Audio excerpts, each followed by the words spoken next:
আপনারা যারা web design নিয়ে নিজেদের ক্যারিয়ার গড়তেছেন বা ওয়েব ডিজাইনের সাথে নিজেদের ক্যারিয়ার গড়ার চেষ্টা করতেছেন, তাদের জন্য আজকে কিছু কথা বলতে চাই।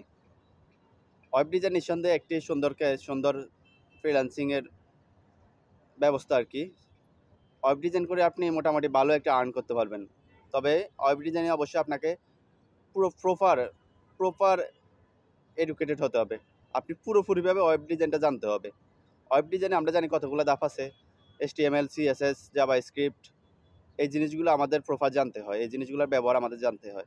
একটা ওয়েব ডিজাইনের কোডিং করা স্ট্রাকচার তৈরি করা হলো, আমরা জানি যে HTML, আর এটার যে ডিজাইন করে CSS দিয়ে এটা ডিজাইন করে।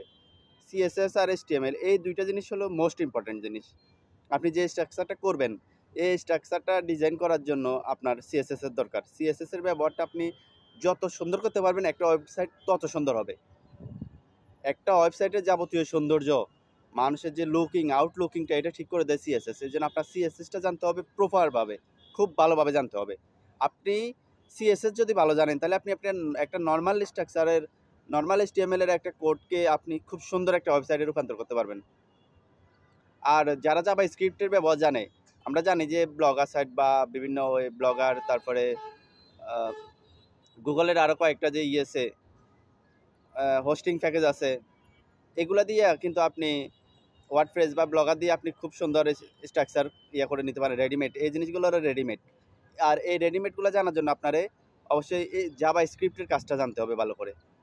জাভাস্ক্রিপ্ট হলো মূলত আমরা ব্লগারে যেভাবে ইউজ করি আর কি, যে জাভাস্ক্রিপ্ট হলো HTML, CSS সবগুলোকে একসাথ করে যে কোডিংটা করা হয়, এটা হলো জাভাস্ক্রিপ্ট। আর জাভাস্ক্রিপ্ট যদি করে আপনি সুন্দর করে করতে পারেন, তাহলে আপনার HTML আলাদা করে CSS এই জিনিসটা জানতে হবে না। আর জাভাস্ক্রিপ্টটা ভালোভাবে জেনে যদি আপনি একটা সুন্দর ডিজাইন করতে পারেন, তাহলে আপনি ওয়েবসাইটের জন্য যে মোস্ট ইম্পর্টেন্ট জিনিস, যে খরচের যে টাকা পয়সা খরচের যে বিষয়টা, সেটা হলো যে বেশিরভাগ সময় আমাদের টাকা পয়সা লাগে হলো ডোমেইন আর হোস্টিং কিনতে। অনেক সময় ডোমেইনের থেকে হোস্টিংয়ের দাম অনেক বেশি হয়ে থাকে।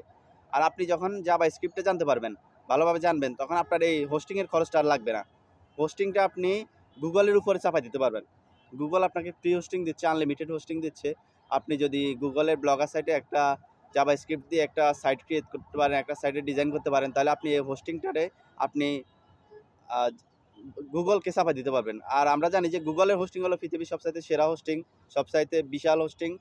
এটাতে আপনি আনলিমিটেড ইউজ করতে পারবেন যদি আপনি জাভাস্ক্রিপ্টের কাজ ভালো করে করতে পারেন। আর সেক্ষেত্রে আপনি শুধু নর্মালি একটা ডোমেন পারচেজ করে, মোটামুটি একটা ডোমেন পারচেজ করে, যে কোনো জায়গা থেকে একটা ডোমেন পারচেজ করে এখানে অ্যাড করে দিলেই আপনার বাকি কাজ সমাধান হয়ে যাবে। আপনার আলাদা করে হোস্টিংয়ের কোনো দরকারই হবে না। আর জাভাস্ক্রিপ্টের কাজ যারা করতে পারে, মোটামুটি ভালোভাবে যারা করতে পারে, তারা যে কোনো ওয়েবসাইট খুব সহজে বিল্ড আপ করতে পারবে। যে কোনো ওয়েবসাইটকে জাভাস্ক্রিপ্টে কনভার্ট করে আপনি এই জিনিসটা ইউজ করতে পারবেন। এই জন্য আমি মনে করি যে যারা ফেডভাবে না বানাতে চান, ফেডভাবে এখনও পুরোপুরি পারতেছেন না, তারা জাভাস্ক্রিপ্টটা ভালো করে শিখেন। HTML, CSS তো শিখেই লাগবে, কিন্তু এই HTML, CSS শিখার আগে এটার সম্বন্ধে কিছু ধারণা পাইতে হলে আপনি ব্লগার দিয়ে চেষ্টা করতে পারেন ওয়েব ডিজাইনটা। ব্লগার আপনাকে খুব সহজে ফ্রি হোস্টিং দিবে।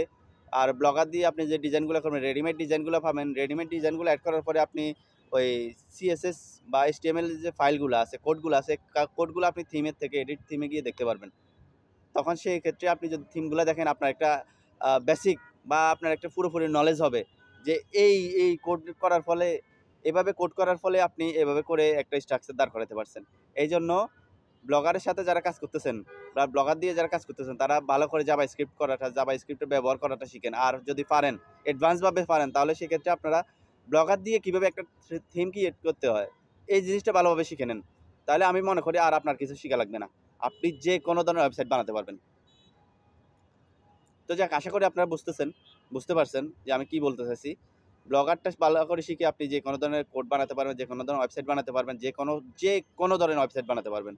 এই জন্য সবাই চেষ্টা করবেন ব্লগারের যে কোডিংটা, জাভাস্ক্রিপ্টের যে কোডিংটা, এই জিনিসটা ভালো করে শেখার জন্য চেষ্টা করবেন। ধন্যবাদ সবাইকে।